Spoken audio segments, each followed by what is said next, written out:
Yang terhormat Ibu Kepala Sekolah SMP Negeri 1 Kalasan, Ibu Sri Banuwati Wahyuningsih. Yang terhormat Bapak Ibu dan Mbak serta Mas dari PPG Pelajar UNJ. Alhamdulillahirrahmanirrahim.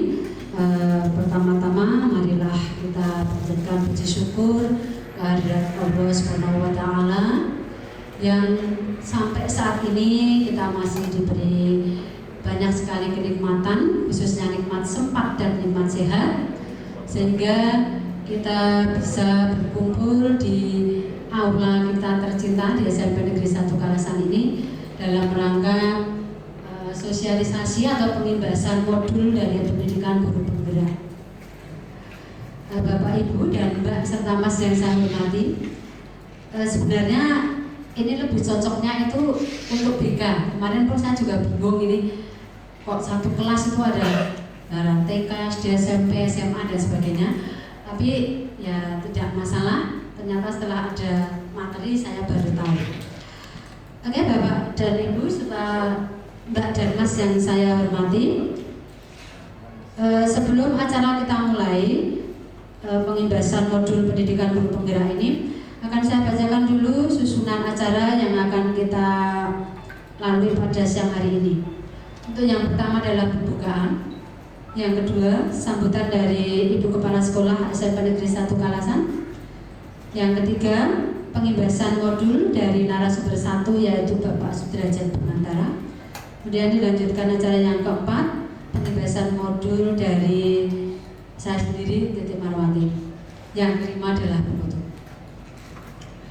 Baiklah, sebelum acara kita mulai, marilah kita buka dulu pertemuan pada siang hari ini dengan membaca hamdalah bismillahirrahmanirrahim kepada Bapak Ibu yang masuk agama Islam. Untuk yang beragama lain kami persilakan dengan tujuan yang sama. Berdoa disilakan. Bismillahirrahmanirrahim. Terima kasih saya ucapkan, semoga dengan doa di acara kita dari awal sampai nanti akhir bisa berlangsung dengan lancar. Amin. Menginjak acara yang kedua yaitu sambutan dari Ibu Kepala Sekolah. Waktu kami persilahkan. Terima kasih, izin berdiri. Bismillahirrahmanirrahim. Assalamualaikum warahmatullahi wabarakatuh. Yang terhormat Bu Titik Marwati Sarjana Pendidikan dan Pak Sudrajat Bimantara Sarjana Pendidikan selaku narasumber. Yang kami banggakan seluruh Bapak Ibu guru keluarga SMP Negeri 1 Kalasan beserta calon-calon guru penerus kita dari mahasiswa PPG Pelajar UNJ. Puji syukur alhamdulillah kita panjatkan kehadirat Allah atas segala nikmatnya, sehingga pada kesempatan siang hari ini kita dapat bersama-sama untuk mengikuti sesuai judul pengimbasan modul pendidikan guru penggerak dengan judulnya adalah budaya positif. Ini adalah bagian tugas yang harus dilaksanakan oleh dua teman kita yang beberapa waktu yang lalu mewakili sekolah atau mendapatkan panggilan dari dinas untuk mengikuti program modul pendidikan guru penggerak. Sehingga pada kesempatan siang hari ini bagian dari tugas beliau berdua untuk menyampaikan dari hasil yang sudah didapatkan kepada kita semuanya. Kebetulan materi yang didapatkan oleh dua teman kita itu mengenai budaya positif. Tadi diterangkan di depan, mungkin lebih cocok itu yang guru BK, tapi sebenarnya budaya positif ini ya cocok untuk kita semuanya. Dengan kondisi sekarang yang Bapak Ibu tahu, siswa-siswa dengan semakin banyak perundungan, mungkin antar teman, mungkin juga antara guru dengan guru atau guru dengan siswa, maka banyak hal yang perlu kita ketahui di zaman generasi Alpha, Gen Z atau generasi yang memang sudah nggak mungkin frekuensinya itu sama dengan kita. Maka apa yang sebaiknya kita lakukan dengan generasi alfa yang akan menjadi penerus dari negara kita. Nanti kita dengarkan bersama-sama budaya positif itu seperti apa. Secara umum mungkin budaya positif itu lebih berpihak pada murid, dalam artian bagaimana kita bisa mendampingi murid agar murid-murid berkembang menjadi yang sebaiknya, sesuai dengan zamannya, sehingga anak-anak itu lebih kritis, lebih bisa survive, untuk bisa bertahan pada masa-masa yang akan datang. Kami persilahkan nanti pada narasumber berdua untuk memberikan penjelasan atau mengimbaskan dari hasil yang kemarin sudah didapatkan pada kita semuanya. Dan monggo nanti Bapak Ibu Guru dan Mbak dan Mas, kalau ada yang ingin kita sharingkan bersama-sama, terutama yang berkaitan dengan kondisi sekolah kita SMP Negeri 1 Kalasan. Saya berharap apa yang menjadi implementasi nanti dari beliau berdua akan sangat bermanfaat dan dapat kita manfaatkan untuk kemajuan pendidikan secara umum di Indonesia dan wabil khusus di SMP Negeri 1 Kalasan. Selamat mengimbaskan, silahkan berbagi waktu dengan sebaik-baiknya dan kami siap untuk menerima ilmu yang nanti akan disampaikan oleh dua narasumber kita, Bu Titik dan Mas Derajat. Terima kasih. Wassalamualaikum warahmatullahi wabarakatuh. Terima kasih kami aturkan kepada Ibu Kepala Sekolah yang sudah memberikan sambutan dan sedikit memberikan kesimpulan.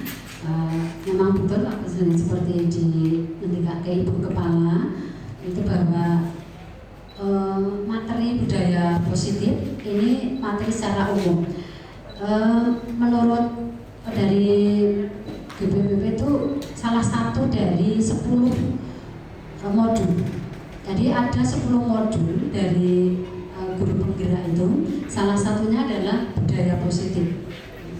Mungkin lain kali ada lagi, tapi dengan modul yang lain, mungkin dari dipanggil dari dinas. Terutama yang dipanggil itu sekolah yang katanya sekolah yang belum ada guru penggeraknya. Terus kami yang dipanggil itu mewakili, terus nanti disuruh mengimbaskan begitu, ya menggerakkan. Nah kemarin saya juga bilang gini, tempat saya tuh kemarin ada yang daftar tapi nggak ada yang katut. Padahal menurut saya mereka berkompeten semua gitu. Terus syaratnya apa sih? Saya juga pernah bilang begitu. Ya ikuti aja itu semua alurnya, begitu. Ya, Bapak Ibu yang saya hormati, Mbak dan Mas, nanti kami berdua insya Allah akan memaparkan apa yang saya dapatkan dari sana. Yang tadinya saya bingung, tapi setelah ada beberapa pertemuan dari mereka, ternyata yang diimbaskan itu secara umum. Jadi itu menurut fase. Jadi fase D itu dianggap sama, baik dari PAUD, TK, SD, SMP, SMA, SMK. Karena kebetulan kelas kami pun kemarin juga awalnya saya masuk kelas itu kok ono sing guru TK, kok ono sing guru SMP, ono sing SMK, terus lintas mapel. Kok maksud saya, pengertian saya saat mau mewakili itu satu kelas itu sama mapelnya, bahasa Inggris semua, SMP semua, nanti kelas SMA ya SMA semua. Ternyata enggak. Nah setelah ada dari narasumber memberikan itu tadi ilmunya, oh begini toh, berarti pemberian materinya itu secara umum. Nah, demikian Bapak Ibu. Lanjut aja untuk yang acara yang selanjutnya adalah pengibasan modul dan pertama nanti akan dilangsungkan atau akan diberikan oleh Bapak Derajat. Monggo Bapak Derajat, waktu selanjutnya saya persilakan. Bismillahirrahmanirrahim. Assalamualaikum warahmatullahi wabarakatuh. Apa kabar Bapak Ibu dan mahasiswa sekalian? Baik Pak. Ini sudah siang, semakin siang semakin ngantuk ya Bapak Ibu.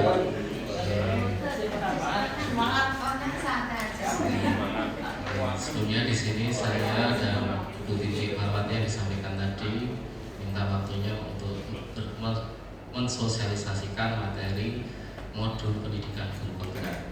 Nah, di sini kita mulai dari saya, yaitu budaya positif. Nah, apa itu budaya positif? Kita belajar terlebih dahulu. Nah, sebelum kita masuk atau mengetahui budaya positif seperti apa, nah di sini kita ada pretest. Ada pretest, silakan Bapak Ibu dan Mas Mbak untuk dapat mengikuti pretestnya terlebih dahulu menggunakan link yang sudah saya siapkan.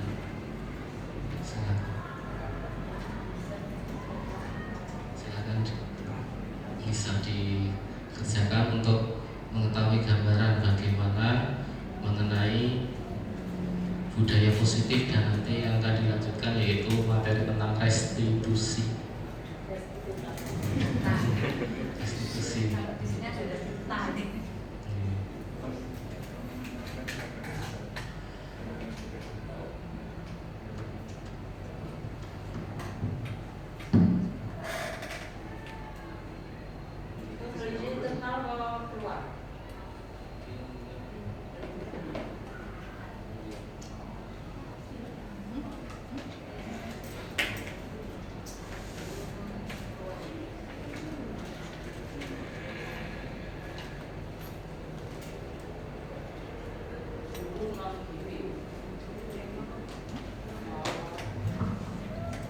Itu yang diisi adalah guru non GP.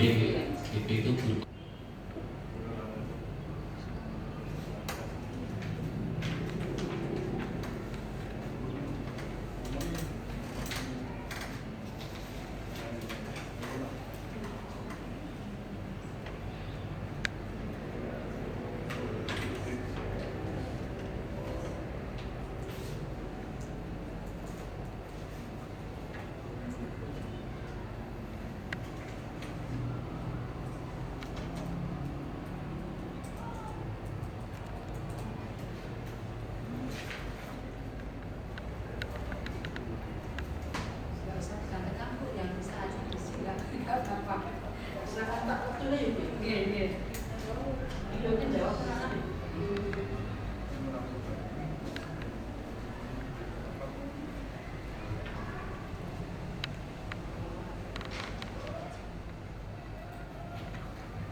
Bapak Ibu, banyak untuk pretestnya, soalnya banyak ya, 20 ya. Nah, itu nanti bisa sambil dikerjakan saat penjelasan materi, atau nanti kalau kurang waktunya bisa dilanjutkan di rumah sebagai informasi. Nanti jadinya nggak pretest gitu. Ya, karena mengingat waktu ya, dengan keterbatasan waktu. Oke, jadi kita mulai. Kita mulai dulu.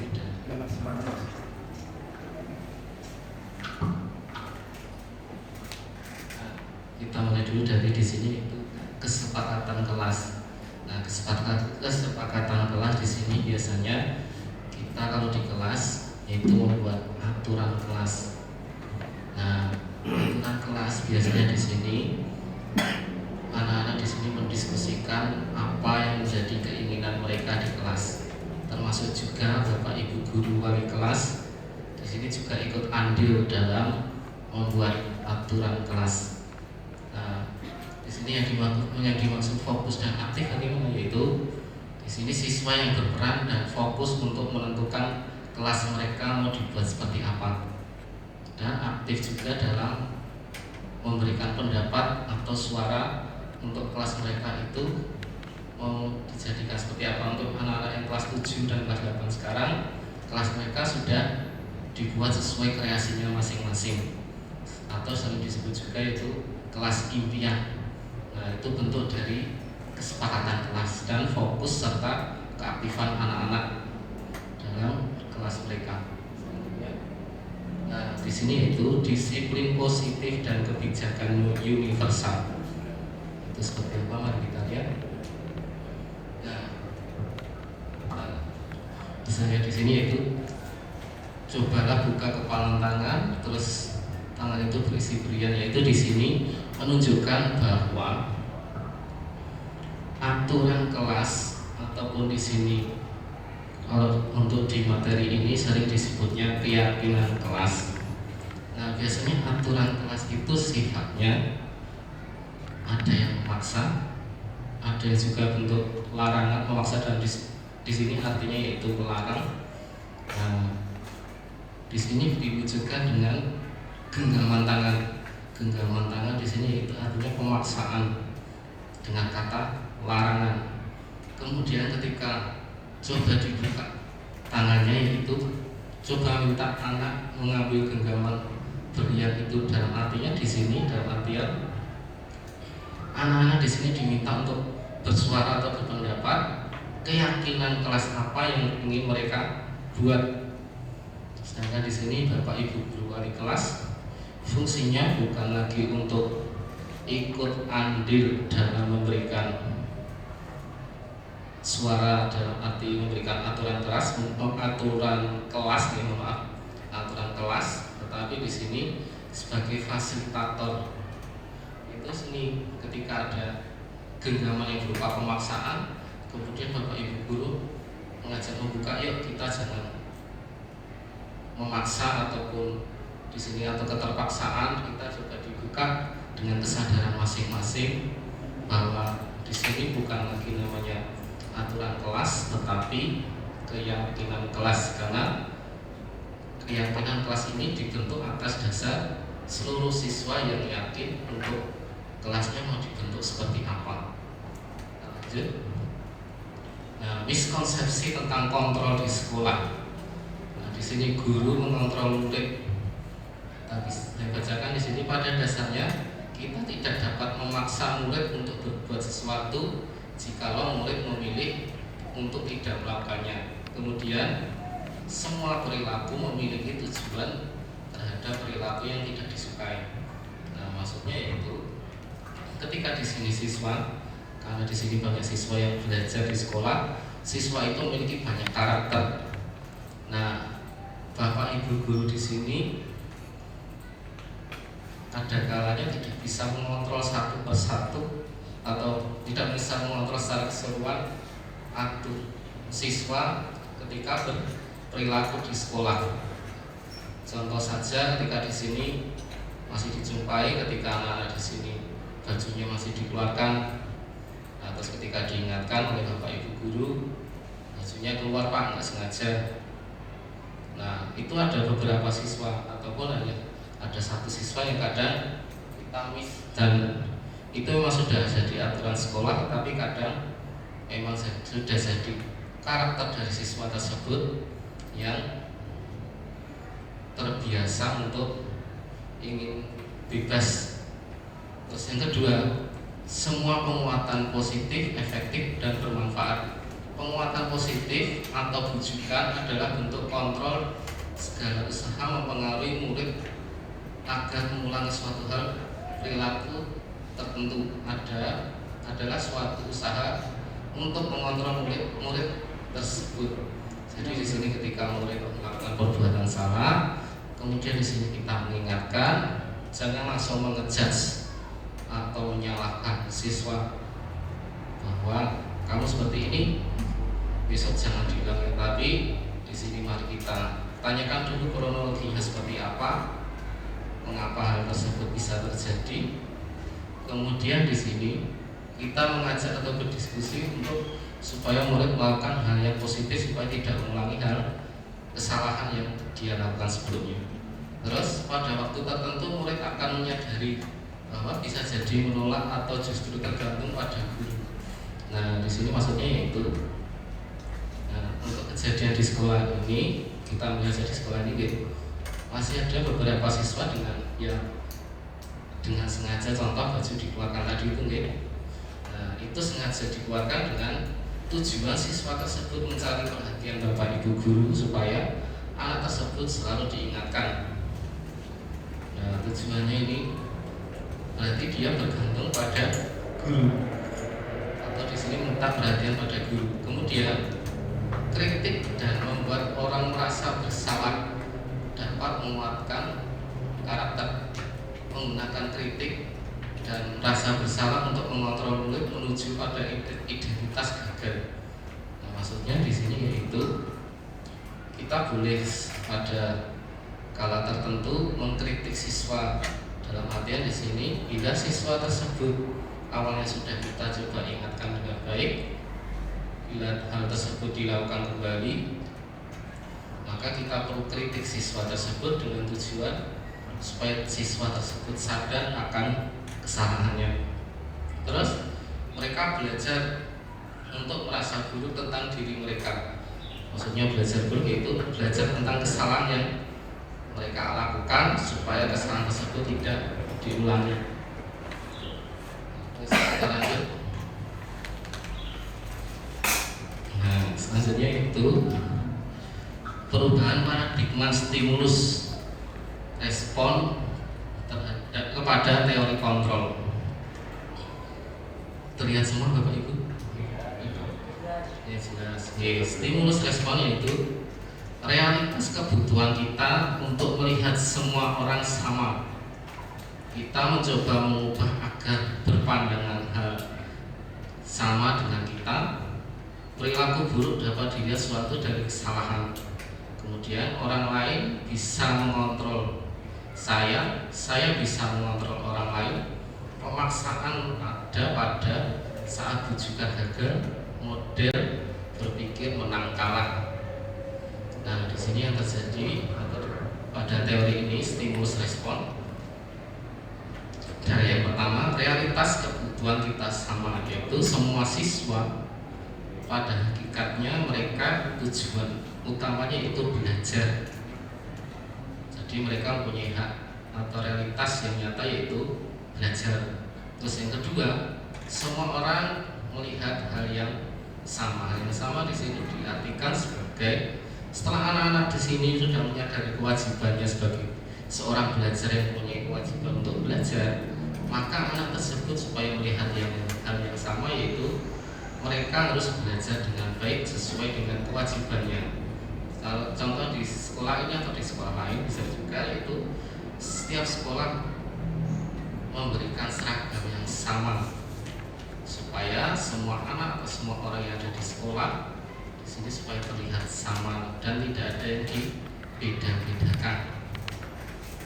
Terus selanjutnya ketika kita mencoba mengubah agar orang berpandangan sama dengan kita, nah, maksudnya bagaimana? Maksudnya itu dengan tadi tujuan kita sebagai pelajar atau di sini tugas utamanya belajar, berarti kita harus menyadari bahwa kita datang ke sekolah untuk belajar untuk anak-anak. Jadi ketika anak-anak di sini menyalahi aturan dengan contohnya bermain game di kelas saat pembelajaran, nah berarti mereka belum menyadari bahwa pandangan mereka itu belum sama. Ketika ada teman yang lain belajar, tapi ada satu sisi berpandangan yaitu mereka bermain game di kelas. Terus selanjutnya perilaku buruk dilihat dari suatu kesalahan. Nah, kesalahan siswa bisa dinilai sebagai perilaku yang buruk dan bisa sebagai nilai yang buruk dinilai oleh siswa yang lain. Dan terus selanjutnya orang lain bisa mengontrol saya di sini diartikan sebagai siswa. Itu Bapak Ibu guru dapat mengontrol siswa dengan tujuan supaya siswa ini dapat mengikuti pembelajaran dengan baik di sekolah. Terus saya bisa mengontrol orang lain. Maksudnya saya bisa mengontrol orang lain yaitu ketika siswa di sini melakukan pembelajaran di kelas, maka setiap siswa harus mempunyai kontrol diri masing-masing terhadap dirinya ataupun teman-teman satu kelasnya untuk mengikuti aturan yang sudah ada di sekolah. Kita cepatkan ya. Terus apa makna disiplin dalam benak Anda? Ada yang bisa bantu menjawab? Makna disiplin dalam benak Bapak Ibu dan Pak Mas yang ada di sini.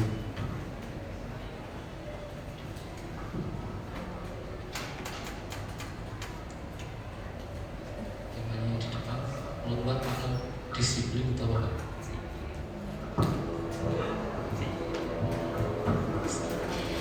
Terima kasih Pak. disiplin bagi saya itu adalah perilaku yang sesuai dengan aturan, sehingga kita bisa merasa disiplin dan juga bisa berperilaku sesuai aturan, sehingga dalam benak kita ini tidak ada keinginan untuk melakukan kesalahan seperti itu, Pak.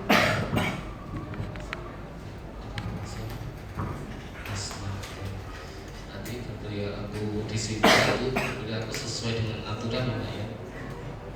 Ada lagi yang lain? Dari ibu guru atau Pak Muklis atau Pak Muklis. Pak Muklis selaku dulu warga negara. Ya.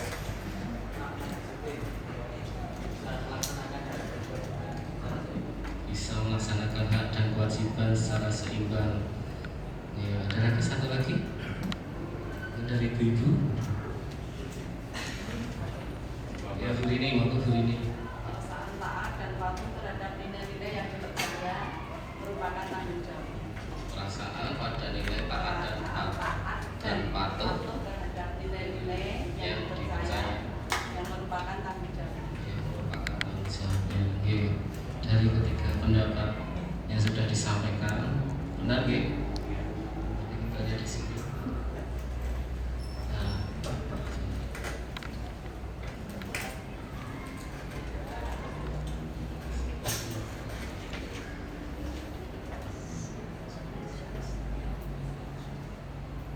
ya, disiplin yaitu tidak diartikan sebagai yang tadi Bapak Ibu sampaikan, menaati aturan yang ada dan berperilaku yang sesuai dengan norma. Atau di sini ada juga yang disampaikan Pak Muklis tadi, itu apa tadi? Menaati hak dan kewajiban. Berarti tahu porsinya, mana kita di sini kewajibannya kita apa dan haknya kita apa. Jadi di sini jangan sampai untuk anak-anak didik kita, anak-anak didik kita terlalu banyak minta haknya, tapi mereka lupa untuk kewajibannya. Ini kita lanjut. Nah, di sini Bapak Pendidikan kita Kiai Hajar Dewantoro. Oh, itu Pak Suryantoro nggih.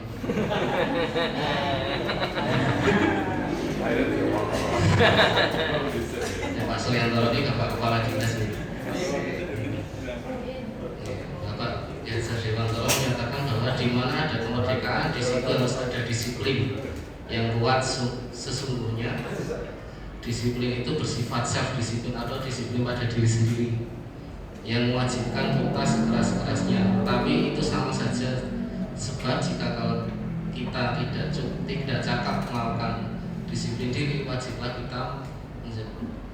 penguasa lain mendisiplinkan kita. Dalam arti kalau kita di sini tidak bisa mendisiplinkan diri kita, maka orang lainlah yang akan mendisiplinkan kita. Contoh ketika anak-anak kita di sini tadi saya sampaikan, yaitu sering mengeluarkan bajunya secara sengaja, baik itu mereka mencari perhatian ataupun dengan sengaja sering dikeluarkan, dan mereka 1-2 kali sering diingatkan tetapi mereka tidak menyadari kesalahannya, maka mereka itu harus didisiplinkan karena mereka tidak dapat mendisiplinkan diri sendiri. Selanjutnya, nilai-nilai kebijakan universal. Nilai-nilai kebijakan universal yang disepakati lepas dari suku, agama, bahasa maupun latar belakang. Nilai kebajikan adalah sifat-sifat positif manusia yang mempunyai tujuan mulia yang ingin dicapai setiap individu. Nilai kebajikannya seperti apa? Nah, di sini kalau di sini nilai kebajikan secara universal ada beberapa nih, Bapak Ibu dan Mas Mbak, yang bisa kita lihat. Kalau di sini menurut profil pelajar Pancasila, yaitu ada beriman, bertakwa kepada Tuhan Yang Maha Esa, berakhlak mulia, mandiri, benaran kritis, kebinekaan global, bergotong royong dan kreatif. Nah, terus di sini menurut IBO Premier Years Program, yaitu ada untuk sikap murid, yaitu ada toleransi, rasa hormat, integritas, mandiri, menghargai, antusias, empati sampai dengan komitmen. Nah, semuanya itu adalah nilai-nilai kebajikan secara universal. Universal tadi diartikan sebagai secara umum, tidak memandang suku, ras, ataupun golongan tertentu. Jadi ini bisa diterima oleh semua manusia. Lanjut. Nah, ini kalau menurut yang lain, menurut 7 Essential Virtues, empati, suara hati, kontrol diri, rasa hormat, kebaikan, dan toleransi, keadilan. Terus lanjut. Nah, pernahkah melakukan ini? Datang ke sekolah tepat waktu agar tidak dihukum.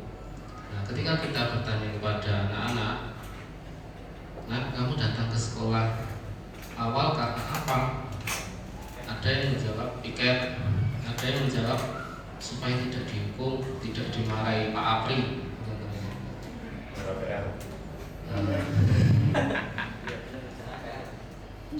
Terus ada juga di sini melakukan perintah guru untuk mendapat ujian.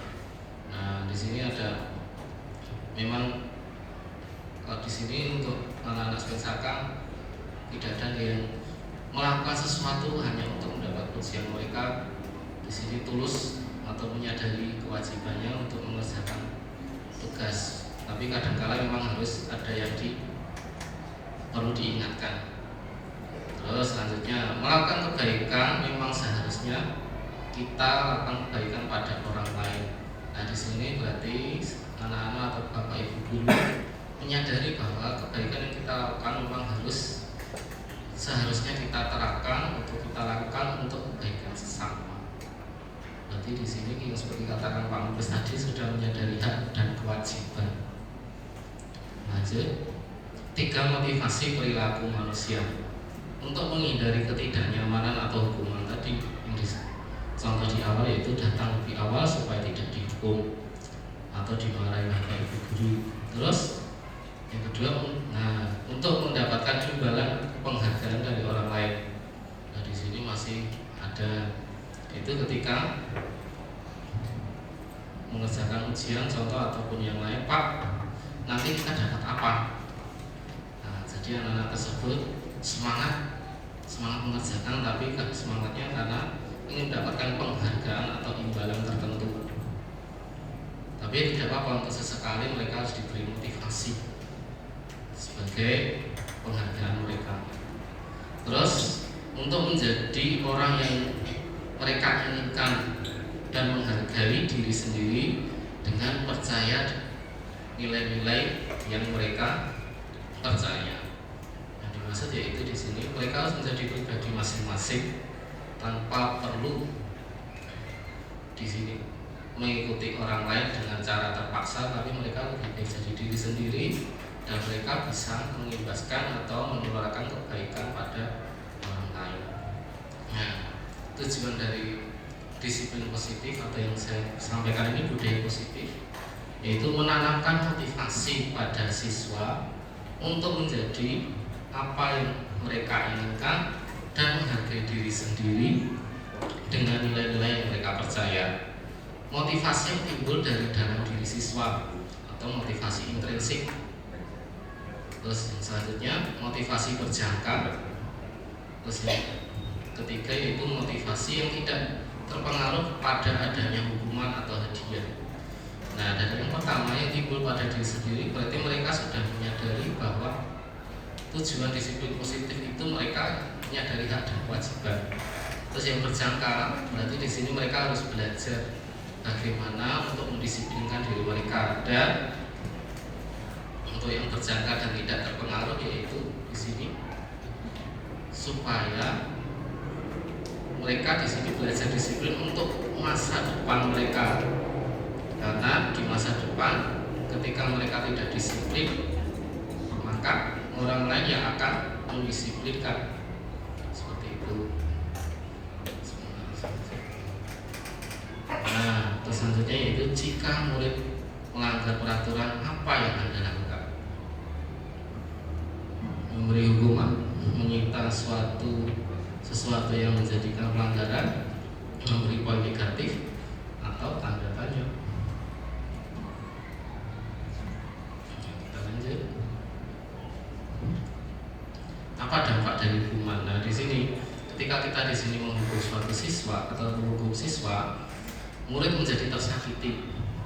murid tidak nyaman dalam jangka panjang, perilaku menjadi pasif, agresif meningkat, murid menjadi takut pada sistem yang tidak berjalan. Sistem tidak berjalan dalam arti di sini yaitu siswanya yang tidak dapat melaksanakan aturan yang ada. Terus murid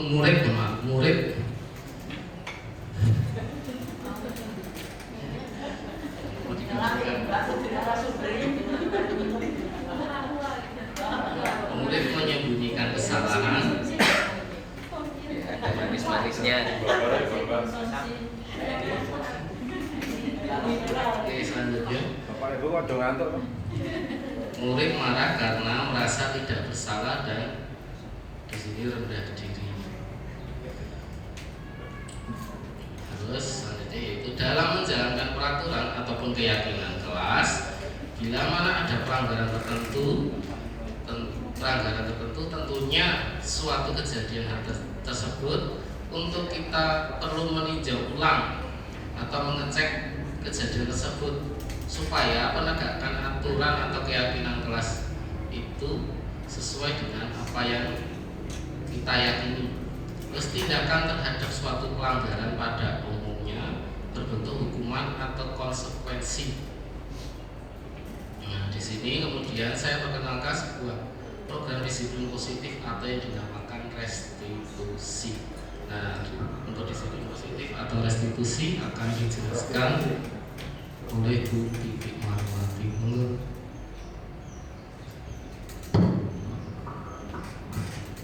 Terima kasih kepada Bapak Sudrajat yang sudah memberikan banyak sekali ya paparan-paparan yang sudah ditayangkan tadi. Nanti saya menambahkan aja.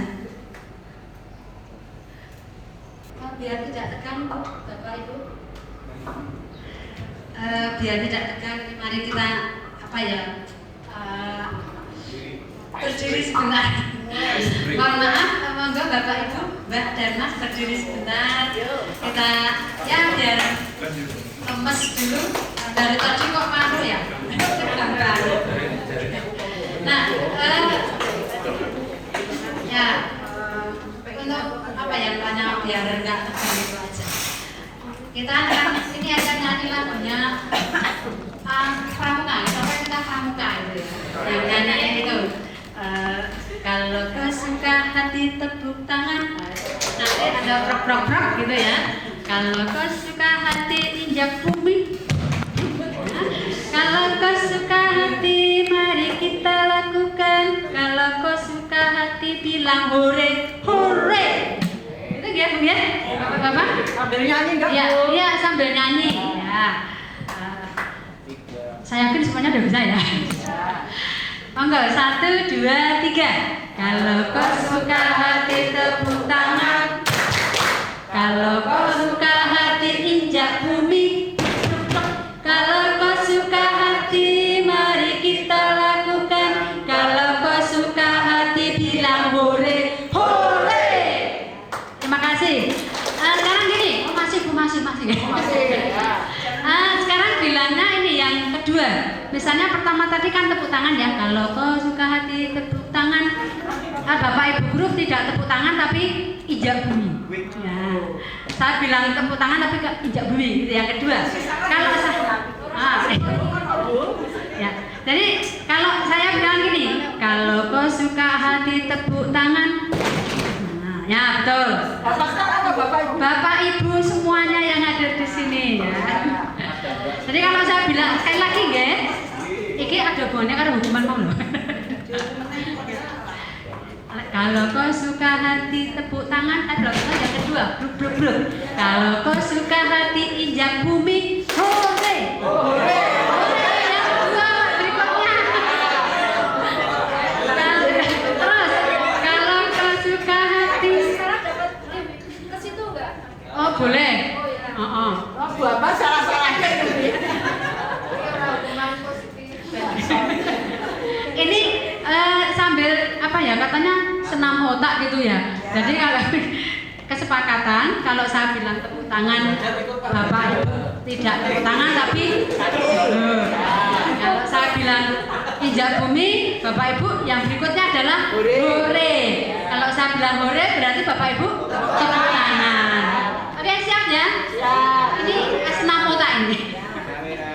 1, 2, 3. Kalau kau suka hati tepuk tangan. Kalau kau suka hati injak bumi. Hore! Kalau kau suka hati mari kita lakukan. Kalau kau suka hati bilang hore. Terima kasih. Pinter semua ternyata. Muridnya pinter semua. Terima kasih. Silahkan duduk kembali.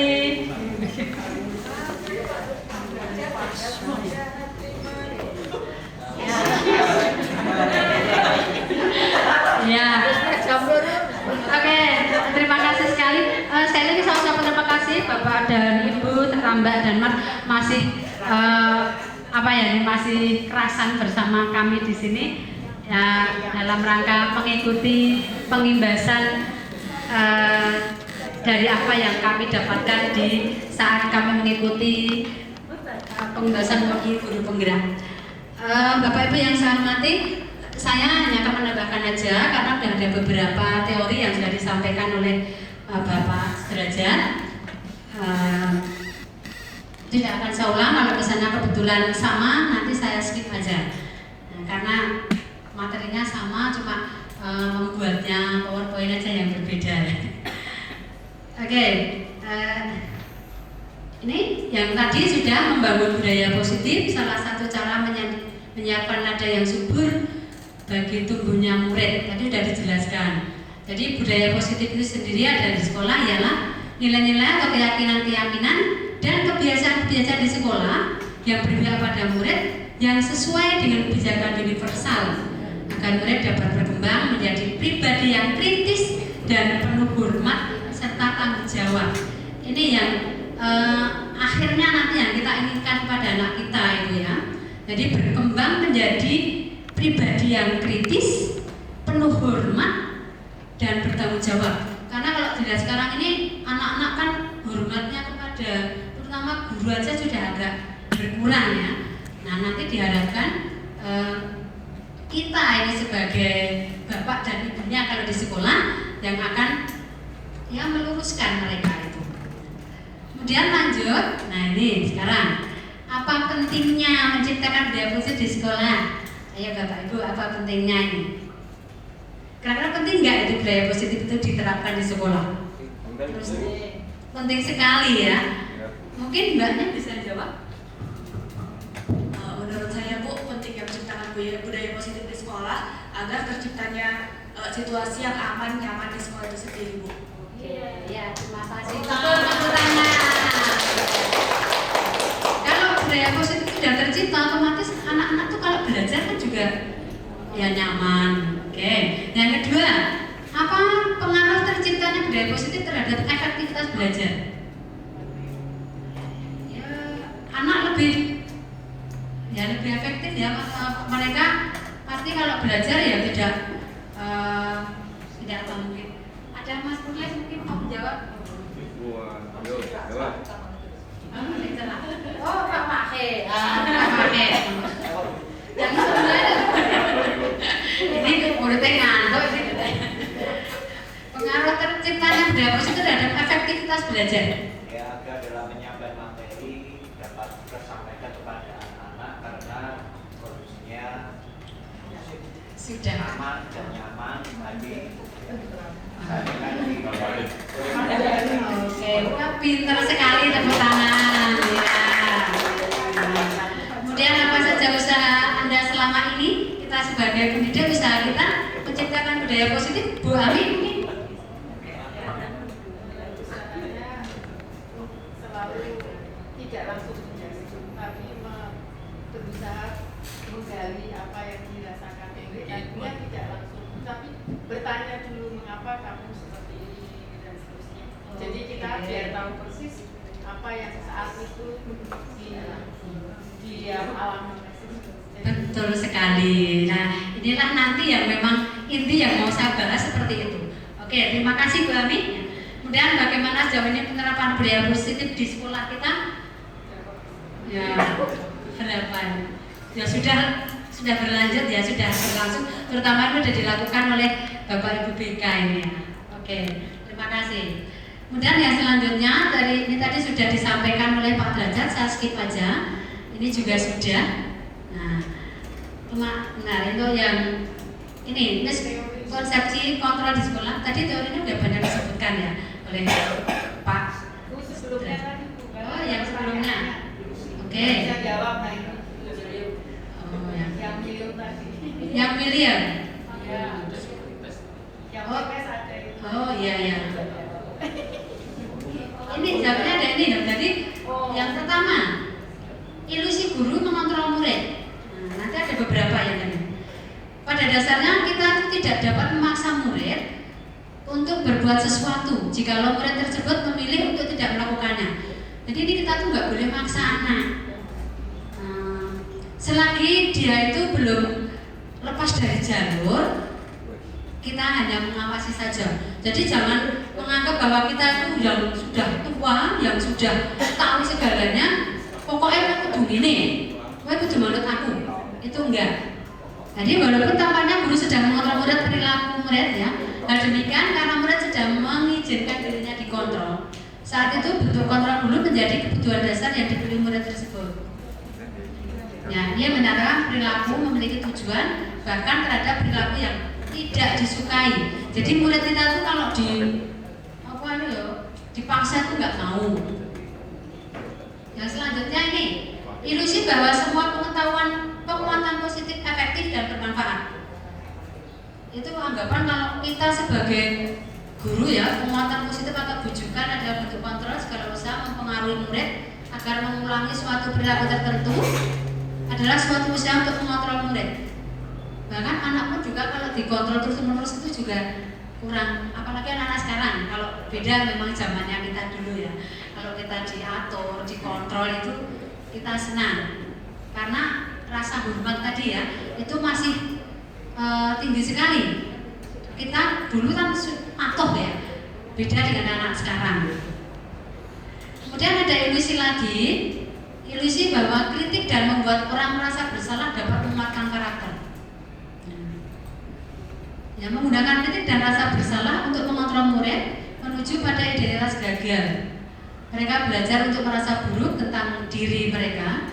Mereka mengembangkan dialog guru, mengidentifikasi dan sebagainya. Walaupun dengan suara halus, tapi kalau kita tuh hanya bisanya mengkritik itu nggak boleh juga. Kemudian ada ilusi bahwa orang dewasa memiliki hak untuk memaksa. Ini juga tidak boleh. Banyak orang dewasa yang percaya bahwa mereka memiliki tanggung jawab untuk membuat murid-murid berbuat hal-hal tertentu. Apapun yang dilakukan dapat diterima selama ada sebuah kemajuan berdasarkan sebuah pengukuran kinerja. Kemudian, nah ini stimulus dan teori kontrol tadi sudah dijelaskan oleh Pak Derajat ya. Ada realita, kemudian setiap orang melihat yang sama. Saya kira di skip aja. Udah. Nah, sekarang kita pikirkan, tidak cuma murid saja, tapi juga kita ini. Apakah Anda terbiasa datang terlambat? Oh, kalau guru karyawan SMP 1 kelas 1 nggak ada ya, Bu? Nggak ada. Mau tiket Ya. Ya, ini. Oke, nomor 1 sudah terjawab. Kalau tiket mepet-mepet. Kemudian ya, apakah Anda terbiasa mengucapkan terima kasih apabila memperoleh kebajikan dari orang lain? Ya, jelas ya. Tidak boleh lupa. Apapun bentuknya, kalau itu merupakan kebaikan dari orang lain yang diberikan kepada kita, kita wajib ucapkan terima kasih. Terima kasih sotonya, Bu. Sama-sama, Pak. Kemudian yang ketiga, apakah Anda terbiasa berpamitan kepada orang tua Anda ketika akan bekerja? Oh, bukan sama mama. Sudah nggak punya orang tua. Ya. Tapi paling nggak kan dulu ya sebelum. Oke, pasti ini. Kemudian berikutnya, apa Anda terbiasa membeli oleh-oleh buat anak Anda ketika pulang dari bepergian jauh? Free. Promo free. Promo free. Ya ini kalau kebiasaan bapak ibu yang sudah punya anak soalnya kan nggak nunggu di rumah itu. Oh ini jarum mentah Ibu. Ya, oke. Bulanan. Oke, kemudian yang selanjutnya, apakah Anda terbiasa memberikan sumbangan bagi yang sedang terkena musibah? Nah, ini seperti sekarang ini di Israel Palestina ini ya. Oke, saya kira itu hanya untuk mengontrol kita aja ya. Oke, lanjut aja. Makna di sini tadi sudah, langsung skip aja. Ini juga tadi sudah ya. Dari Bapak Pendidikan kita. Nah, yang belum disebutkan yang ini tadi. Sebagai pendidik, tujuan kita adalah menciptakan anak-anak yang memiliki disiplin diri sehingga mereka bisa berperilaku dengan mengacu dengan nilai-nilai kebajikan universal dan memiliki motivasi intrinsik bukan ekstrinsik. Jadi tetap dari dalam sendiri itu ya. Jadi motivasi itu sebenarnya dari dalam diri masing-masing. Meskipun kita sebagai guru memberi motivasi, tapi kalau anaknya yang nggak mau bergerak, ya wes. Banyak yang dalamnya anak-anak kita ya.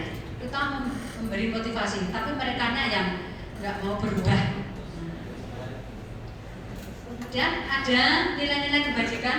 Ini kalau di budaya Jawa itu aja ojo dumen. Ini Pak Derajat yang lebih paham ini sama Mbak Bibirnya nggak ada. Kemudian ojo adigung, adigang, adiguno. Adigang, adigung. Aku terus lagi ya. Ojo adigang, adigung, adiguno. Oh, wes balik.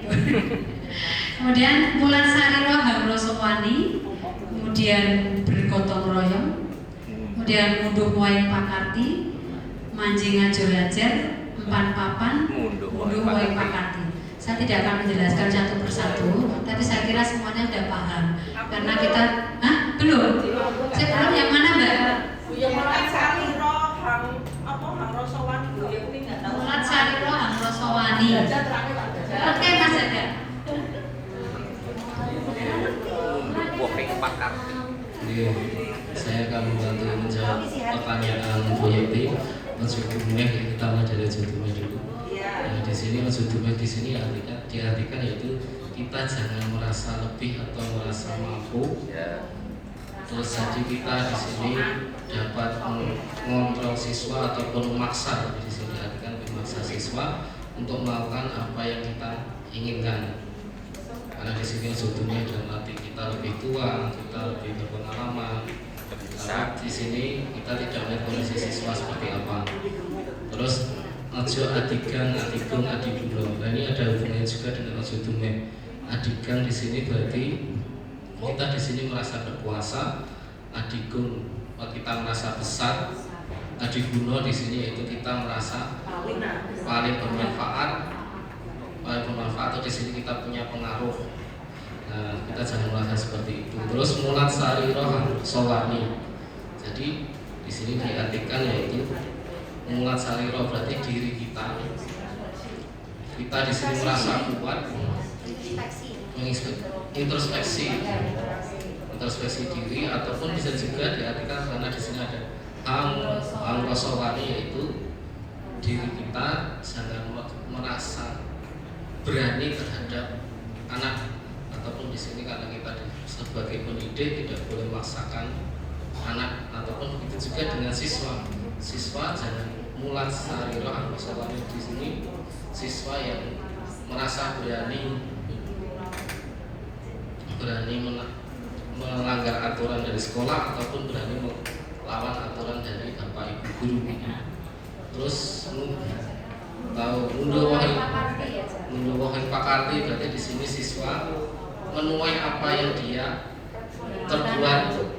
Jadi ketika siswa di sini berbuat yang tidak baik, mereka pasti akan menuai hasil yang tidak baik. Contohnya saja, ketika di sini mencoret-coret kamar mandi di bawah yang pojok di kelas 8C, yang awalnya mereka hanya iseng, terus kemudian diketahui oleh Pak Panji atau guru BK di sini, kemudian mereka mundur wahing pakarti, yaitu mereka harus menerima konsekuensinya untuk membersihkan tulisan-tulisan yang mereka sudah buat. Manjing ajir-ajir. Ketika di sini mereka manjing ajir-ajir, yaitu mereka Empat papan di sini kita diartikan sebagai harus bisa memposisikan diri di mana kita, atau menempatkan diri di mana kita di sini sebagai di mana kita sebagai pendidik, di mana kita sebagai teman atau sebagai orang tua, terus anak-anak juga memposisikan diri mereka sebagai murid, terus di mana mereka memposisikan dirinya sebagai teman ketika bersosialisasi. Terima kasih kepada Bapak Sudrajat. Tepuk tangan.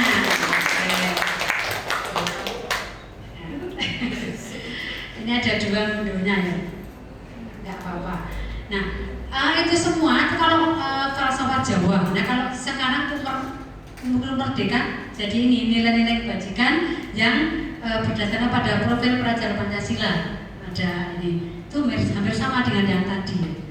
Ini ada beriman, bertakwa, mandiri, bernalar, kritis, dan tadi sudah disebutkan oleh Pak Derajat. Nah, kemudian ini tadi nggak usah saja ya, untuk menghindari kebijakan ini tak skip aja mengingat waktu. Nah, sekarang perlakuan saat anak melakukan pelanggaran. Nah, biasanya yang kita lakukan kemarin itu ya ada 3 hal ini. Yang sering dilakukan yang mana Bu? Bapak? Itu kan ada hukuman, ada konsekuensi, ada restitusi. Kalau hukuman itu pada zaman dulu kita ya. Jadi kalau anak misalnya telat itu disuruh push up atau mungkin di apa Bu guys? Berdiri kaki satu. Oh, betul ya. Kalau sekarang nggak boleh ya, itu kita seperti itu. Wah, nanti bisa ombudsman datang di sana. Ya, kemudian konsekuensi, kalau ini masih ada sedikit toleransi ya, karena kalau siapa yang berbuat harus bertanggung jawab. Ini pada konsekuensi. Nah, yang restitusi ini sebenarnya seperti tadi sudah disimpulkan oleh Bu Abi, restitusi itu anak yang berbuat salah tidak diberi hukuman, tapi dia harus mengetahui, menyadari apa kesalahanmu, terus apa solusinya.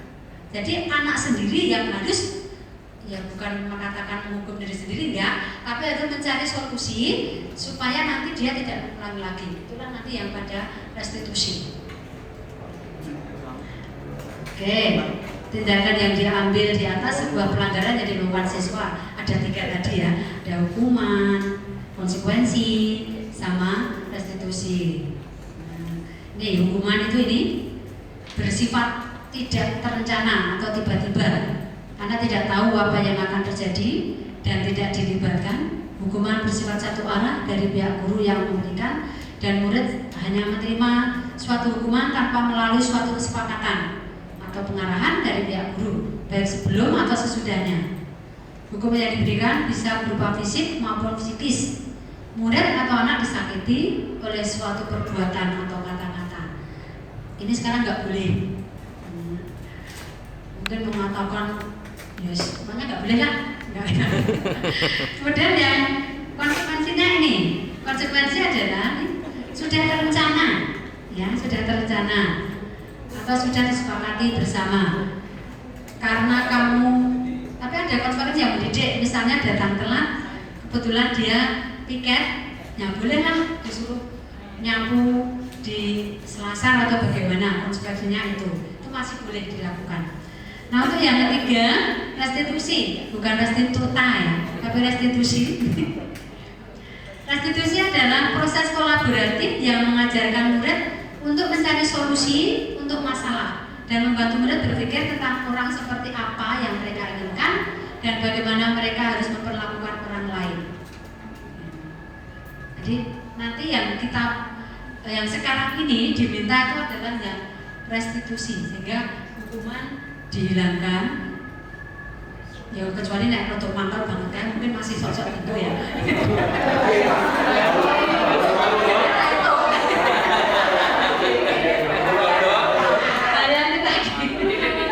Ya, oke. Sudah terlanjur pengalaman itu. sekali ya Bapak Ibu. Nah, apa dampak dari pemberian hukuman? Wah, ini murid tidak nyaman dalam jangka panjang, denda. Kemudian murid marah karena merasa tidak bersalah, menjadi rendah diri. Murid menjadi takut dan sistem tidak berjalan. Perilaku pasif atau agresif meningkat. Jadi nek dihukum itu maksudnya ben orang ulang lagi, tapi karena tadi ada kata dendam tadi, Soyo. ya soyo. Nah, kemudian murid menyembunyikan kesalahan. Banyak yang anak-anak kita kalau bersalah tapi nggak mau ngaku siapa tadi yang melakukan ini, orang sing ngacung beras. Nah, gitu. Ini mereka menyembunyikan kesalahan karena apa? Takut dihukum tadi. Kemudian ini murid tersakiti, baik sakit fisik maupun sakit hati. Oke, ya. Kemudian, nah ini Bapak Ibu yang isi kan. Ini tadi pretest loh, tes ini podcast belum kami beratus pinter kabeh. Nomor 1, coba Mas Panji dijawab, dibaca atau dijawab? Itu termasuk hukuman ataupun konsekuensi. Mencatat 100 kali di dalam buku kalimat saya tidak akan terlambat lagi karena terlambat ke sekolah. Apa? Hukuman. Hukuman. Pintar ya. Pak Budi. Pak Bud. Saya nggak bisa Boleh baca, apa, Ibu? nggak pakai kacamata. Oh nggak ada. Oke, ya nggak ada Mbak Bella. Lari mengelilingi lapangan basket 2 kali karena terlambat di sekolah. Hukuman. Kita lihat. Bu Yakti. Murid diminta untuk push up 15 kali karena tidak menggunakan masker ke sekolah. Hukuman. Yes. Nih Pak Burhan. Gantikan kertas tugas teman yang telah dicoret-coret. Konsekuensi. Pintar ya. Yang ini Pak Puji. Racetok ya kan.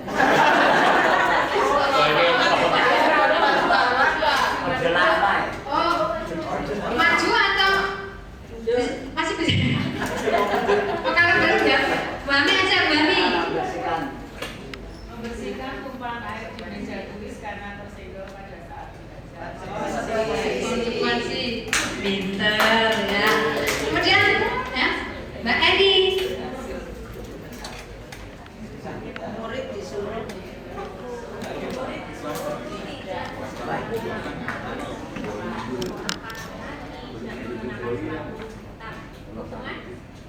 Hukuman ya.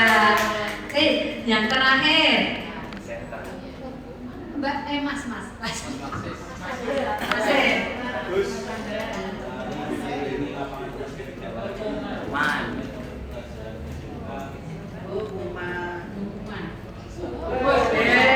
Konsekuensi.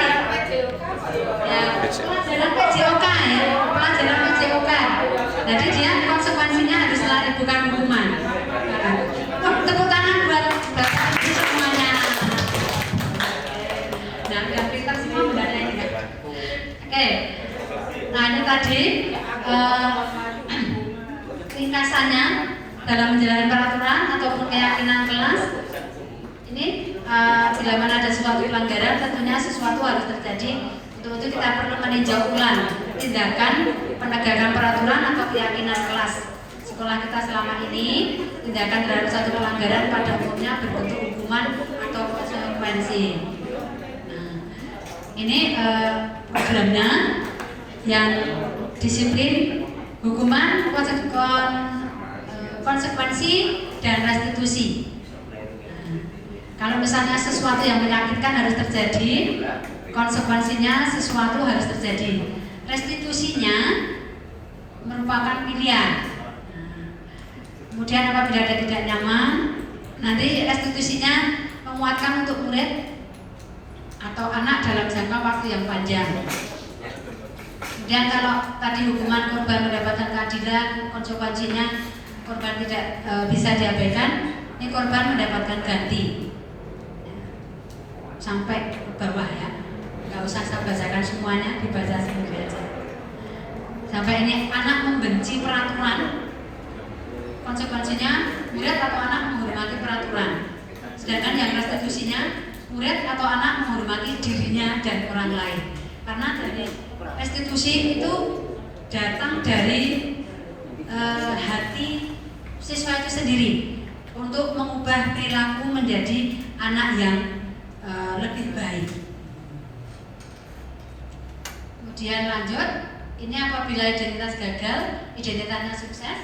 Kalau hukuman itu sesuatu yang menyakitkan sehingga ya gagal biasa. Kemudian konsekuensinya ini sesuatu yang harus terjadi, identitasnya restitusinya merupakan pilihan. Sampai ini mengingat waktu ya Bapak Ibu ya. Oke, jadi misalnya menjadi korban bisa diabaikan kalau korban mendapat ganti. Kalau tadi saya ambil langsung paling bawah, murid atau anak membenci peraturan, nanti pada konsekuensinya murid itu harus menghormati peraturan. Sedangkan pada restitusi, murid atau anak menghormati dirinya dan orang lain. Kemudian ini hasil dari perilaku mereka tadi yang bentuk negatif. Misalnya nih, awas kalau dilakukan lagi ya, ini semacam ancaman dan sebagainya tadi. Dan yang kalau kita bersifat netral, lakukan apa? Lakukan apa yang saya katakan. Ini masih agak sedikit halus. Kemudian yang positif, apakah hal ini yang sesungguhnya ingin kamu lakukan? Kamu mau seperti itu ya? Iya. Ini saat ini memang guru itu tidak boleh apa ya, kasar, nggak boleh ganda, terus gitu. Warnanya saya jujur. Nah ini tugas guru BK ini nanti ya. Untuk mengelus-ngelus. Iya, ini memang tidak cuma guru BK memang ya. Dilus muter gelem pripun? Dilus-lus. Ya jangan terus dipaksa tadi kalau pada hukuman kan dipaksa. Kan kudu gelem tak lus enggak boleh. Oh, diantel. Ngantel halus. Kan halus. Oke. Nah, sekarang ini jadi apa yang harus kita lakukan ketika murid banyak yang melanggar peraturan atau tidak disiplin? Dilus-lus. Tadi ada yang katanya dilus-lus. Diajak piknik mungkin ya? Piknik. Nas. Ya ini mungkin masing-masing bapak ibu guru berbeda-beda ya perlakuannya apabila anak kita melakukan pelanggaran. Ya kita lihat aja pelanggarannya itu pelanggaran berat atau cuma biasa. Saya yakin sudah bisa sendiri dan nanti dalam menanganinya. Nah, sekarang ini karena permintaan dari pemerintah, apabila anak kita itu melakukan kesalahan tidak boleh dengan hukuman, bahkan konsekuensi aja kalau bisa agak dikurangi. Yang diminta adalah yang ini, restitusi. Ini katanya kemarin itu ya dari narasumber, karena dengan restitusi anak itu bisa berpikir sendiri, bisa menyadari kesalahannya dan bisa mencari solusinya. Bagaimana caranya?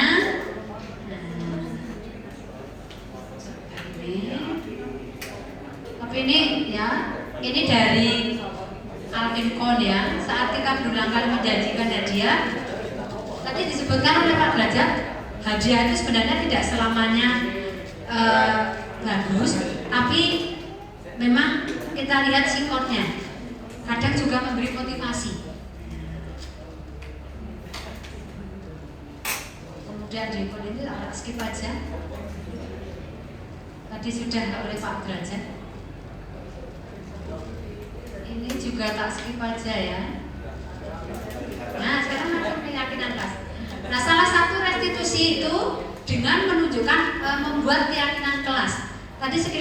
sudah disebutkan oleh Pak Derajat, keyakinan kelas atau kesepakatan kelas.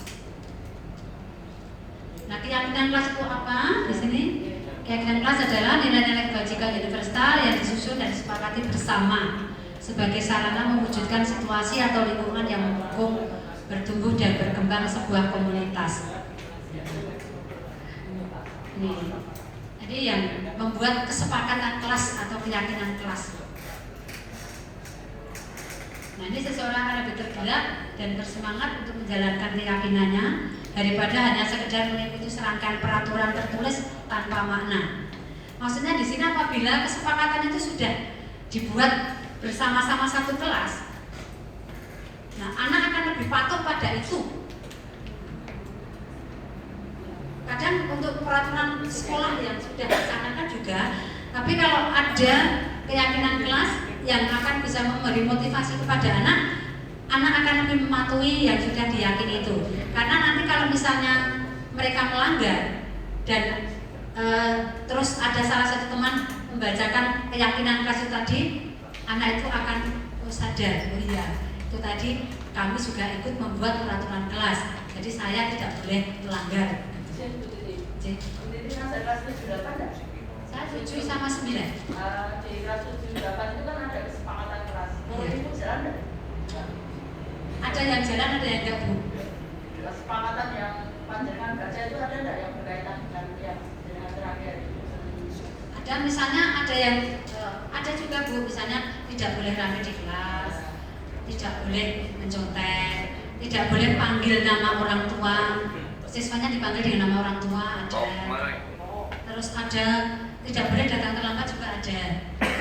Kalau anak melanggar dalam tanda kutip pelanggaran kan kembalikan ke situ sebenarnya selesai. Iya. Jadi sudah masuk restitusi. Bisa, sudah. Jadi nanti temennya mana Bu yang harus mengingatkan. Misalnya dengan cara mereka ya. Oh, ini sudah kita tulis di sini. Maksudnya begitu. Temannya salah kelas itu sepakat tidak. Nah, kesepakatan kelas itu dibuat sana tadi ya dibuat dulu kan ada caranya ada nih. Iya, ini caranya ini keyakinan kelas untuk memenuhi kebutuhan dasar murid. Kemudian ada lagi. Nah, ini cara membuat keyakinan kelas. Pertama kita tanya murid-murid tentang sebuah kenyamanan belajar di kelas. Selanjutnya kita ajak murid berdiskusi berkaitan dengan kesepakatan bersama. Nah, kesepakatan itulah yang menjadi kenyamanan kelas. Ada buku kelas sudah buat, tapi ternyata hanya dibuat saja, hanya pajangan, tapi itu tidak dilaksanakan karena kepedulian di dalam kelas itu sendiri kurang.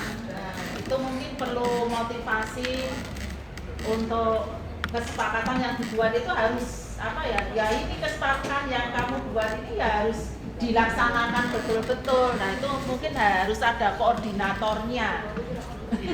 Ya memang betul Bu. Jadi inilah fungsi kita sebagai salah satu guru yang ada di situ, selalu mengingatkan apabila anak berbuat yang rodok melencong dengan peraturan. Nah sebenarnya kalau sudah ada kesepakatan kelas, kita tinggal tunjuk aja misalnya ada salah satu siswa yang melanggar ya. Kebetulan di dalam kesepakatan kelas tadi ada kalimatnya, kita baca aja. Ya rata-rata misalnya ini contoh sederhana ya, kebersihan tiket harian itu kan nyatanya tidak jalan. Nah itu saya yakin tiap kelas sudah membuat kesepakatan. Nah itu kan berarti kesepakatannya tidak jalan. Ya berarti hak Bapak Ibu yang ada di kelas ketika tidak bersih lihat saja kesepakatannya apa. Tugas kita untuk selalu mengingatkan. Kalau kita sudah menyuruh karyawan ini sesuai kesepakatan kamu harus membuang, kita sudah nggak salah lagi. Terutama yang kelas 1 maupun wajib. Iya. Memang tugas kita. Restitusi. Iya sudah. Bisa saya tambahkan mengenai tentang kebersihan kelas atau kesepakatan kelas yang tidak berjalan.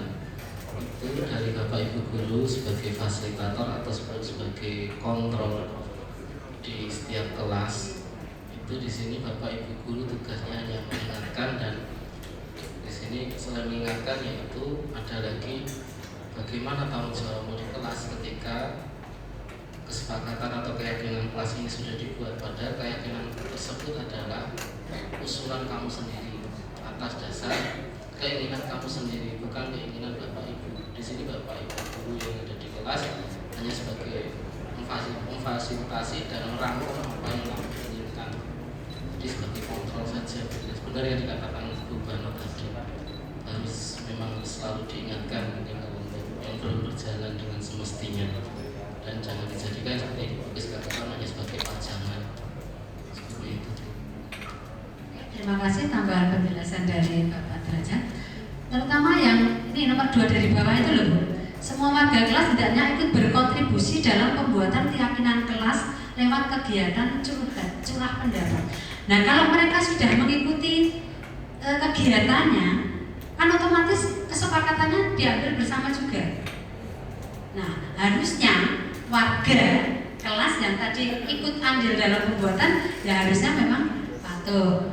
Tapi ya kita kembalikan lagi ya pada kehidupannya. Ya betul. Kembali ke anak. Oke. Nah, keyakinan kelas ini, misalnya keyakinan kelas pertama, setiap anggota kelas perlu belajar. Ini cuma contoh aja ya. Kemudian setiap anggota kelas perlu senang. Nah, senang. Karena ada anak yang murung saja. Setiap anggota kelas perlu melakukan tugas. Kemudian setiap anggota kelas perlu saling menghargai. Setiap anggota kelas perlu merasa aman.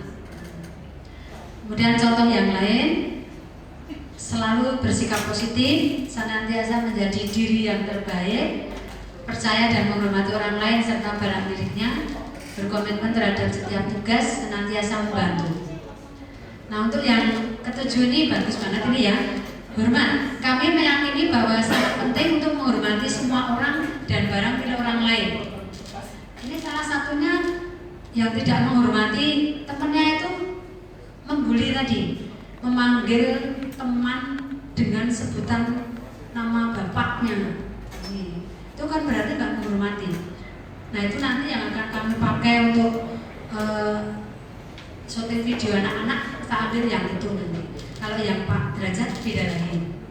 Kemudian yang intinya bekerja, kami meyakini bahwa sangat penting untuk mengerjakan segala pekerjaan atau mengikuti kegiatan yang telah ditugaskan. Misalnya tadi seperti piket tadi Bu. Nah, kalau sudah piket di jadwal, ya harusnya mengerjakan. Itu kan termasuk kerjasama.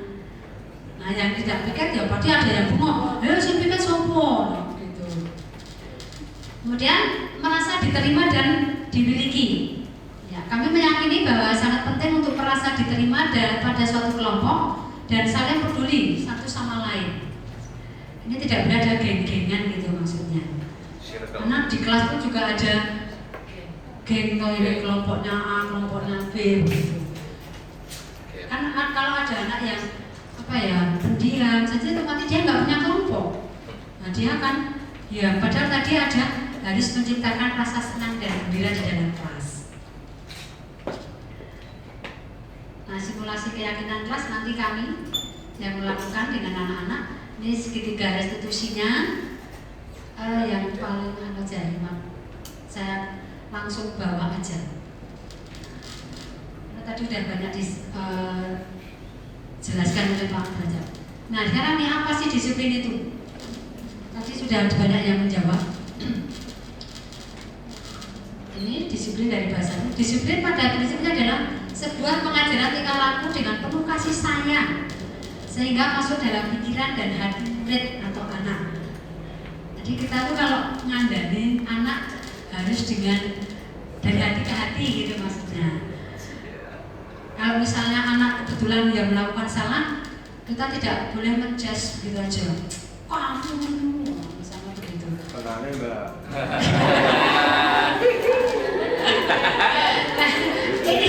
Teori ini kalau kita lakukan dalam kehidupan nyata memang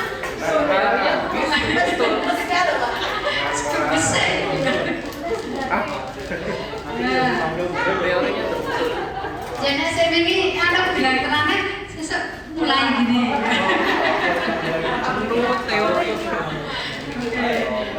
Kemarin bilang ya Nah ini tadi restitusi itu apa?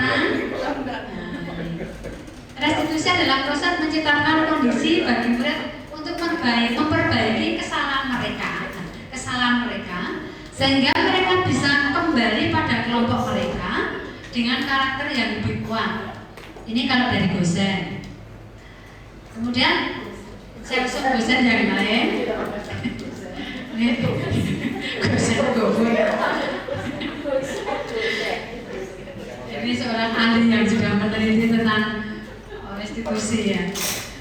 Ini juga restitusi adalah proses kolaboratif yang mengajarkan murid untuk mencari solusi untuk masalah dan membantu murid berpikir tentang orang seperti apa yang mereka inginkan dan bagaimana mereka harus memperlakukan orang lain. Jadi, sudah pada kesalahan berat, biasanya jejak kolaborasi ini udah dari kepala terus nanti kalau sudah pada posisi salah dianggaplah itu masalah anak saya biasanya pun saya ini bapak ibu terus pun dari ibu mawon. Nah itu berarti solusinya mereka ambilnya pun dari ibu mawon itu kan? Bukan karena gini hukuman loh bukan hukuman itu kan sudah ditanya. Tadi kan dia keliru ya. Terus tahu nggak kesalahannya apa? Kita tanya, oh saya seperti ini. Nah terus harus bagaimana? Kalau bapak sudah atau nanti akan melakukan itu, pun dia mampu. Itu berarti keinginannya dia pasrah itu tadi. Berat itu tadi. Nah ini kembali ke hukuman lagi ya Bu ya. Iya. Nanti itu udah konsekuensinya kok. Konsekuensi masih toleransi ya? Masih bisa toleransi. Yang sebenarnya nggak boleh itu tadi hukuman, terutama hukuman fisik. Kalau sekarang ini yang bersifat fisik yang nggak boleh. Kalau konsekuensi masih bisa.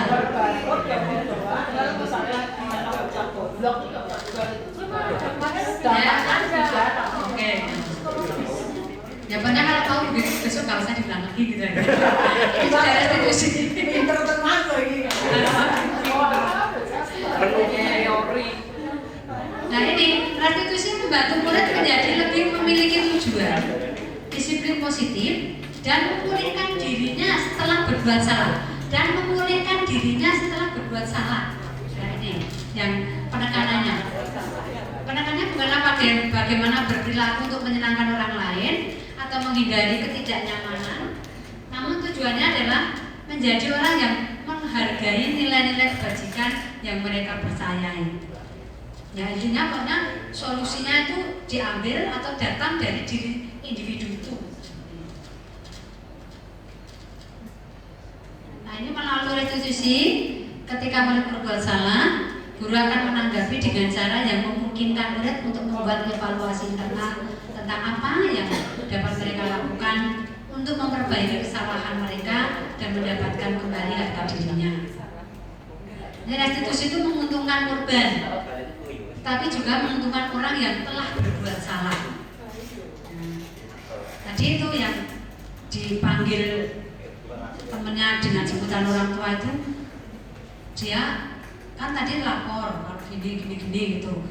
Nah, akhirnya nanti dia selamat karena si tadi yang melakukan memanggil tadi kan dia sudah sadar, terus dia tidak akan memanggil lagi. Jadi semuanya untung, sudah tidak dipanggil nama orang tua, dianya yang suka memanggil nama ortunya sadar.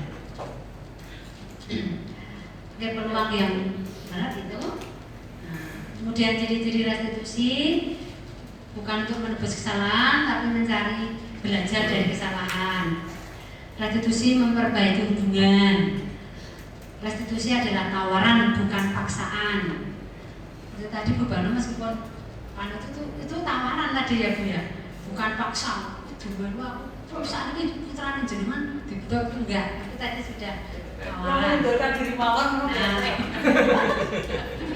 Nah itu tawaran kan Bu itu. Terus restitusi menuntut untuk melihat ke dalam diri. Kemudian restitusi mencari kebutuhan dasar yang mendasari tindakan. Restitusi fokus pada karakter, bukan tindakan. Restitusi menguatkan, restitusi fokus pada solusi dan mengembalikan murid yang berbuat salah pada kelompoknya lagi. Nah, ini adanya segitiga restitusi. Nanti yang pertama menstabilkan identitas. Yang menstabilkan identitas itu setiap orang pasti pernah melakukan kesalahan. Nggak ada orang yang nggak pernah melakukan kesalahan. Terus kita bilangnya, ini kamu tuh bukan satu-satunya yang pernah melakukan ini, tapi ada yang lain. Maaf ya. Nah, kemudian ada validasi tindakan yang salah tadi. Nah, ini kamu tentu punya cara atau alasan mengapa kamu melakukan itu. Terus adakah cara yang lebih efektif untuk mendapatkan apa yang kamu butuhkan? Jadi menurut cara lain, kamu nggak seperti itu, tapi ada cara lain. Kemudian menanyakan keyakinan kelas apa yang telah kita sepakati. Kemudian kamu ini menjadi seperti apa? Ini yang segitiga restitusi. Nah, terus tahapannya mereka terus diminta untuk semacam kayak kalau orang pakai obat ya testimoni, saya tidak akan melakukan ini lagi, saya tidak akan berjalan kasar dan sebagainya. Saya akan bicara kalau misalnya tadi suka ngomong seru, saya sudah tidak akan bicara kasar lagi, nah, gitu. Terus contoh restitusi, saya kira perlu nggak nih? Ini video. Lain kesempatan aja. Nah, ini aja langsung. Disiplin positif yang harus kita lakukan ini. Kita sebagai orang tua ya atau guru mengkomunikasikan secara jelas kepada anak atau murid berkaitan dengan ini. Tingkah laku apa yang dianggap baik atau tepat dan yang dianggap tidak pantas. Kemudian yang kedua, ada akibat berupa konsekuensi yang harus ditanggung oleh orang yang tidak berperilaku baik. Kemudian yang ketiga, ada reward untuk tingkah laku yang baik. Walaupun ada sebagian tokoh yang mengatakan reward itu tidak atau kurang mendidik gitu, karena tanpa reward mereka nggak akan melakukan. Tapi asal tujuan kita baik memberi reward untuk memberi motivasi masih bisa.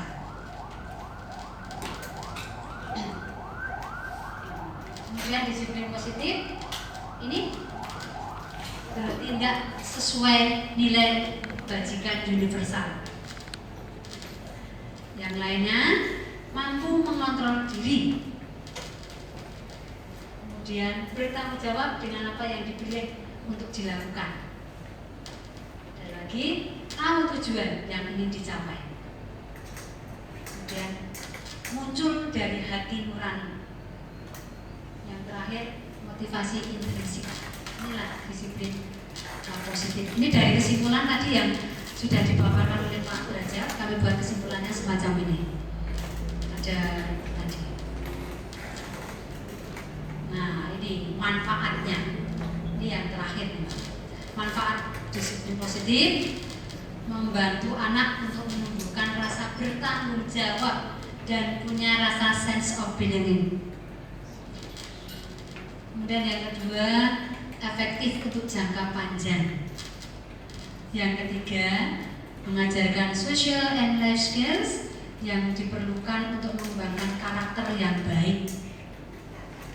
Yang keempat, membuat anak atau murid menemui atau mengenali kemampuan dirinya.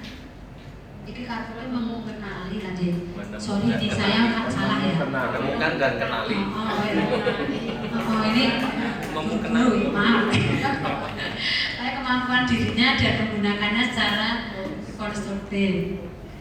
Kemudian yang kelima, anak merasa dihargai dan tidak dipermalukan.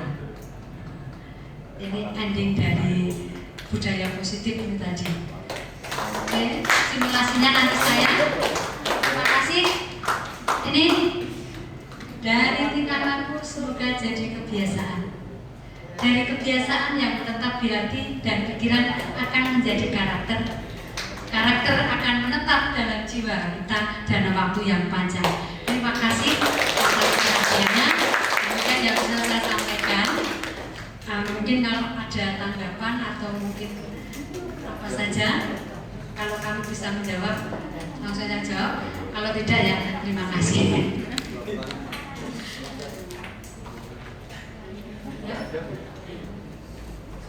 Bu, langsung pertanyaan, bagaimana jika siswa tersebut subjektif?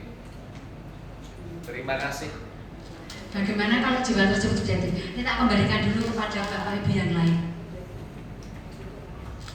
Subjektif di sini subjektif yang bagaimana Pak? Hanya pilihnya, saya cocoknya cuma sama Bu Titik Mare. Oh begitu.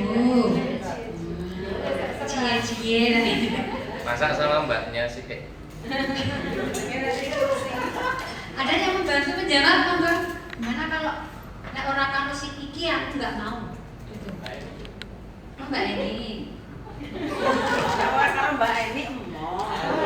Nah ini coba Mbak Eni, kalau misalnya aku kalau tuh kalau gue neraka emang, misalnya gimana Mbak?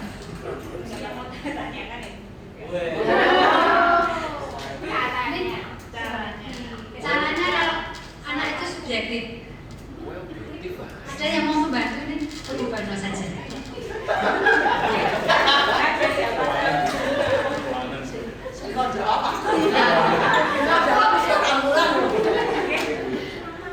Ini kan sambung rasa. Padahal Bapak Ibu Presiden jam terus. Ya tiap anak diri kita pun punya idealisme masing-masing ya. Saya yakin tiap anak itu mengidealkan guru.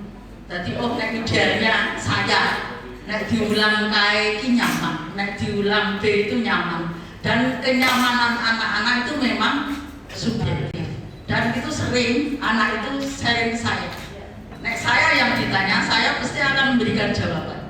Kalau satu guru diminta untuk menyamakan dengan 573 siswa, pasti nggak bisa. Kamu anak-anak yang harus bisa menyesuaikan dengan Bapak Ibu guru yang ada di kelas. Karena setiap Bapak Ibu guru itu punya karakter masing-masing. Ya. Jadi idealisme anak pasti ada. Maka kita sebagai guru setidak-tidaknya sedikit rodo saja mendekatkan frekuensi kita dengan frekuensi anak-anak. Nah kayak aku dengan kelahiran kolonial dengan anak-anak yang zaman milenial itu satu banget jurangnya tuh banget. Tapi apa yuk kira-kira saya saiki disenengi anak-anak Korea. Tidak ya cerita nggak Korea. Meskipun aku ya dong nggak saya. Sedikit-sedikit kalau saya kebetulan mungkin saya senang olahraga ya. Saya masuk ke kelas KKO, iso nyambung. Oh, gue ngomong ke bal-balan nggak bisa nyambung. Gue ngomong ke volley saya bisa. Saya masuk ke kelas B yang mungkin lebih dia itu ke apa ya? Ya anteng ke hal-hal yang sains yo gimana caranya kita bisa masuk sedikit saja lah. Rodok mendekat. Karena kode frekuensi orang iso jelas orang iso. Saya dengan Mbak Iki wis jelas kode frekuensi. Tapi mari kita bareng-bareng wong nyatane kita itu memang masih mengajar. Kita itu rumah kedua kita ya di sini betah tekan umur swidak. Nah, ya kan kalau sudah tinggal hitungan bulan ya 20 bulan. Ya kan situ ya Pak Sam, Pak Toro itu kan masih hitungan tahun. Dan pasti itu akan berubah lagi. Besok generasi berikutnya mesti akan jauh lagi. Nek awake dhewe tau nglakoni dadi murid, nek murid durung tau nglakoni dadi wong tuwa kaya guru. Oh iya, zaman biyen kok ora sekolah mlaku wis ora cocok nek zaman saiki kok ono apa Gojek kalau macam-macam itu. Iya, jadi jemput. Jadi memang kita mempelajari anak sesuai pada zamannya. Kalau saya ditanya, tetap saya akan membela Bapak Ibu guru kok meskipun kadang anak seperti itu. Ya kamu yang bisa menyesuaikan dengan Bapak Ibu guru, Bapak Ibu guru punya keahliannya masing-masing, punya karakternya masing-masing. Tapi Bapak Ibu guru juga mau tolong juga bisa memahami anak-anak ya. Kalau kalau bapak ibu kan hanya satu mapel dong. Aku IPS, ya IPS dong. Background saya di situ, pasti saya mampu di situ. Ini kan bocah mata pelajaran ini berapa? 11 kan? 11 mata pelajaran, kok iso kabeh? Wah, pasti ada spesifikasi yang dimiliki oleh anak. Jadi monggo kita bareng-bareng. Terima kasih pertanyaannya. Jadi subjektivitas anak ada, tapi kita yang guru ngajar aja subjektif ya. Jadi kita ya sama-sama. Oh, anak itu punya kemampuannya masing-masing. Kita pahami bersama-sama. Oh, nah ini kok mati on jebol-jebare. Misalnya kok ya si sama ya si lebar-lebaran waktu. Oh, nak lapangan Pak luar biasa. Ini misalnya pelajaran matematika ya grade. Pak Toro mungkin sudah sering ya, grade-nya KKM-nya yang diturunkan untuk dia. Nah, kalau mungkin kodoh karo gerat ya ora iso. Iya, sejarahnya ya. Karena memang beda. Jadi monggo kita bersama-sama dan saya yakin kok kita semuanya senang ya bisa diberi kesempatan untuk mendampingi anak-anak hebat SMP 1 Kalasan dengan kemampuan yang memang berbeda-beda. Jadi monggo kita bareng-bareng. Ya nek aduh iso dinilai anak piye iki yo ora apa-apa. Jenenge cah cilik-cilik. Biji kita itu ya wis ya biasa. Seru wae diterima iso foto makul banget awas kowe terus diceng. Ya. Ya, terus enggak bisa. Ya. Mereka masih tetap berproses. Jadi pasti nanti akan menjadi kenang-kenangan yang indah. Sesuk Bu Titi iki nek murid wis lulus sik dieling-eling ora pelajaran Ibu Titi. Kira-kira apa nih Bu Titi?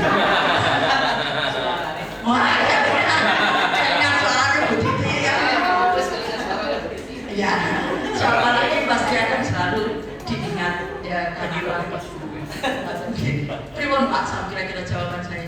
Oke nih, mari kita bareng-bareng ya subjektivitas pasti anak itu ada dan kita ya sudah kita mencoba untuk memahami anak-anak juga agar nanti kita bisa menghantarkan anak-anak sesuai apa yang menjadi passion dia di bidangnya masing-masing. Oke, Bapak Ibu semuanya, mengingat waktu, saya ucapkan terima kasih sekali kepada Bapak Ibu karena sudah molor ini dan Bapak Ibu masih kerasan untuk mengikuti sosialisasi kami berdua. Ya ini karena tuntutan emang harus begitu. Oke.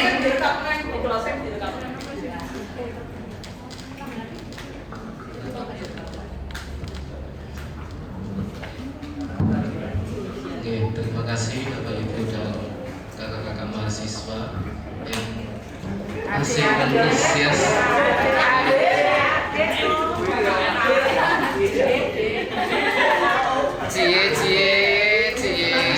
Masih antusias sampai hampir jam 3 ya. Jadi semoga dengan materi ini yang kita berdua ibaskan, semoga kita dapat mengaplikasikan dan kita dapat mengaplikasikan di dalam pembelajaran dan semoga bagi diri kita bisa menjadi anak didik yang sukses, beradab dan lebih baik.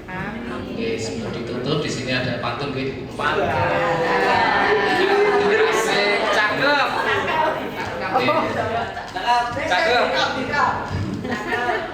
Oke, supaya silaturahmi tidak terputus. Bukan pinjam 100. Mari kita sayangi anak-anak kita dengan tulus.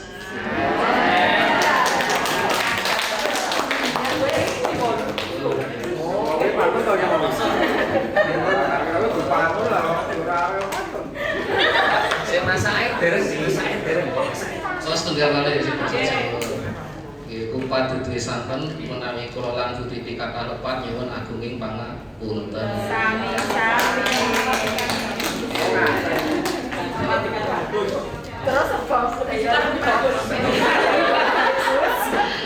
Demikian tadi Bapak Ibu pemaparan dan pembahasan kami berdua. Saya ucapkan terima kasih sekali kepada Bapak Ibu yang setia menemani kami pembahasan ini. Semoga tercatat jadi amal baik pada Bapak Ibu semua karena sudah hati-hati itu cuma sampai jam 2 tapi ternyata malah sampai hampir jam 3. Sekali lagi kami mohon maaf yang sebesar-besarnya. Itu untuk mengakhiri kegiatan pada siang hari ini, acara yang terakhir adalah penutup. Untuk itu marilah kita tutup dengan bacaan alhamdulillah bagi Bapak Ibu yang beragama Islam dan yang merasuk agama yang lain, kami persilahkan dengan tujuan yang sama. Alhamdulillahirrahmanirrahim. Kami selaku narasumber, saya dan Pak Derajat, apabila banyak kekurangan baik dari tutur kata maupun tingkah laku saya, kami berdua mohon maaf yang sebesar-besarnya. Saya akhiri, wassalamualaikum warahmatullahi wabarakatuh.